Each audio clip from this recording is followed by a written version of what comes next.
करवा चौथ की व्रत कथा सुनने के लिए हम एक लोटा जल ले लेंगे। अपने सीधे हाथ में थोड़े गेहूं के दाने ले लें। गेहूं ना हो तो चावल भी ले सकते हैं। अब आपको करवा चौथ व्रत की कथा सुनाते हैं। बहुत समय पहले की बात है। एक गांव में साहूकार रहता था। साहूकार के 7 बेटे और एक बेटी थी। वह अपने सातों भाइयों की बहुत लाडली थी। जब तक बहन खाना नहीं खाती तब तक भाई भी खाना नहीं खाते थे। रोजाना भाई बहन के साथ ही खाना खाते थे। आया करवा चौथ का व्रत।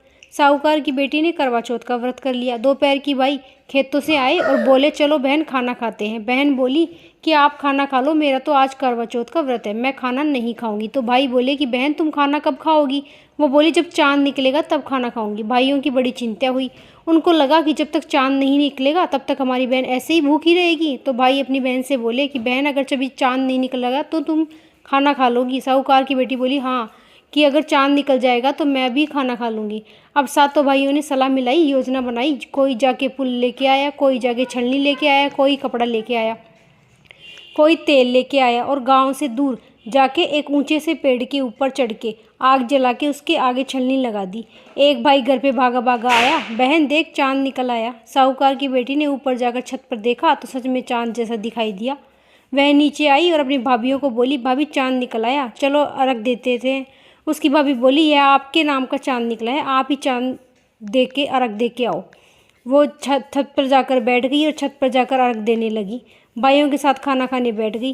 पहले टुकड़ा तोड़ा तो उसमें बाल आ गया, दूसरा टुकड़ा तोड़ा तो उसमें छींक आ गई, तीसरा टुकड़ा तोड़ा तो राजा के घर से बुलावा आ गया। दूत ने आकर बताया कि राजा की तबीयत बहुत ज़्यादा खराब है, अभी बुलाया है। साहूकारनी ने संदूक खोली तो सबसे ऊपर सफ़ेद रंग की साड़ी मिली। अब सफ़ेद रंग की साड़ी ही बेटी को पहना दी और चलते टाइम साहूकारनी ने अपनी बेटी को एक सोने का टका दे दिया और कहा कि बेटी रास्ते में सबके पैर छूते जाना और जो भी तुम्हें सदा सुहागन रहने का आशीर्वाद दे, यह सोने का टका उसी को दे देना। साहूकारनी की बेटी अपने घर से चल रही थी। रास्ते में जो मिले सबके पैर छुए, लेकिन किसी ने भी सदा सुहागन रहने का आशीर्वाद नहीं दिया। वह अपने ससुराल पहुंची तो दूर से देखा कि घर के सामने बहुत भीड़ लगी हुई है। उसके पति की मृत्यु हो गई और सब लोग इकट्ठा हुए हैं। वो जब घर के बाहर पहुंची तो वहां पर एक लड़की खड़ी हुई थी। छोटी सी लड़की के पैर छुए।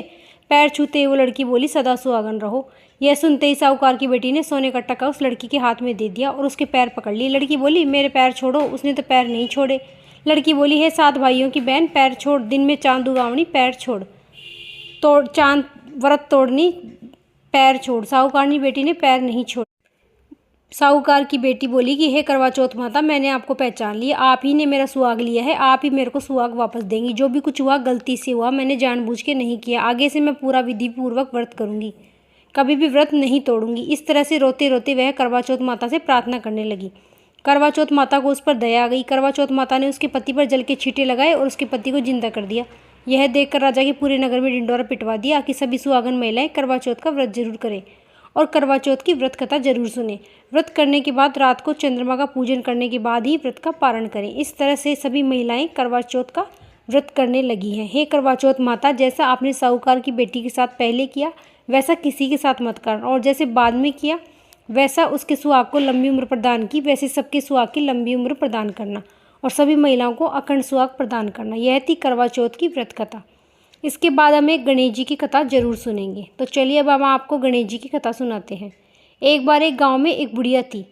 बुढ़िया रोजाना गणेश जी की पूजा करती, रोजाना मिट्टी के गणेश जी बनाती, रोजाना गल जाते। बुढ़िया के घर के सामने ही एक सेठ की हवेली बन रही थी। बुढ़िया ने जाकर कारीगर से कहा, कारीगर भाई पत्थर के गणेश जी बना दो। कारीगर बोला, बूढ़ी माई, जब तक हम आपके गणेश जी बनाएंगे तब तक तो हमारी दीवार खड़ी हो जाएगी, हमारे पास समय नहीं है, आप किसी और के पास बनवा लो। बुढ़िया को बहुत बुरा लगा। बुढ़िया ने मन में सोचा, भगवान करे तुम्हारी दीवार टेढ़ी हो जाए। अब यह सोचकर बुढ़िया माई अपने घर चली गई। गणेश जी तो सारी बात सुन ही रहे थे। जैसे ही कारीगर दीवार बनाए वैसे ही दीवार टेढ़ी हो जाए। दीवार को गिरा के दोबारा बनाए, दोबारा फिर दीवार टेढ़ी हो जाए। इस तरह दीवार को बनाते गिराते सुबह से शाम हो गई। शाम को सेठ जी घर आए। सेठ जी ने पूछा, आज कोई काम नहीं किया? तो कारीगर बोले, सेठ जी काम तो बहुत कर रहे हैं, लेकिन जैसे ही दीवार बनाते हैं वैसे ही टेढ़ी हो जाती है, दोबारा बनाते हैं दोबारा टेढ़ी हो जाती है। इसके बाद कारीगर ने बुढ़िया के आने की सारी बात सेठ जी को बताई। सेठ जी ने कहा, मुझे बूढ़ी माई के पास ले चलो।